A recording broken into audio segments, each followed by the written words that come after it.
বন্ধুরা, কোনো জিনিস কেনা হলে এবং সেই জিনিসে যদি সমস্যা বার হয় তখন কেমন লাগে বলো? আমার সঙ্গেও কিন্তু সেটাই হলো। তো আমি একটা ভিডিও তোমাদের সঙ্গে এর আগে শেয়ার করেছিলাম। সেই ভিডিওতে দেখিয়েছিলাম যে আমরা কিছু শপিং করতে কিন্তু সিটি সেন্টারে গেছিলাম এবং সেখান থেকে একটা জিনিস আনার পরে সেই জিনিসটা একটা সমস্যা দেখা দিয়েছিল। তো সেটাই এক্সচেঞ্জ করতে আজকে আবারও যেতে হলো আমাদেরকে।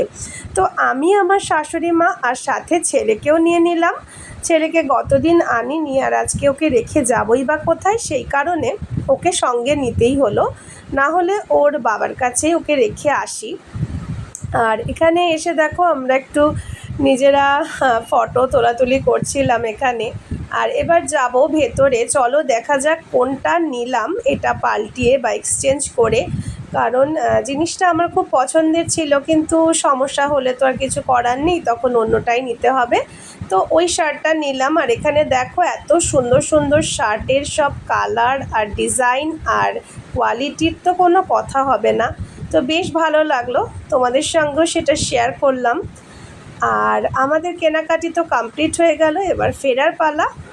আর দেখা হবে আবারও নেক্সট ভিডিওতে। তোমাদের ভিডিওটা কেমন লাগলো? ভিডিওটি ভালো লাগলে লাইক কমেন্ট শেয়ার করতে ভুলো না। দেখা হচ্ছে নেক্সট ভিডিওতে। টাটা।